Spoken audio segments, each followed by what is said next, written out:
yung kahinaan ng puso ng tao na makasunod, yung the fallen state of man ay talagang hindi kayang isalba ang sarili sa kahinaan niya.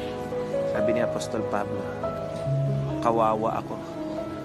Paano ko maililigtas ang sarili ko? Sino magdudulot sa akin ng kaligtasan? Sino ang mag-aalis sa akin dito sa ganitong katatayuan?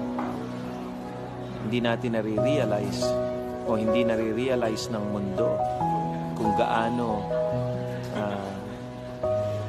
yung bang kawalang pag-asa ng mundo.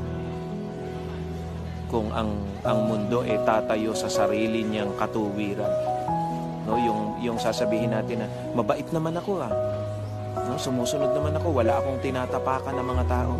Alam niyo po, hindi sasapat 'yon para i-satisfy ang katuwiran ng Diyos.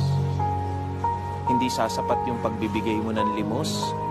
Hindi sasapat yung iniisip mong wala ka namang inaapakan ng tao para mag-qualify na katapat ng kabanalan ng Diyos. Hindi.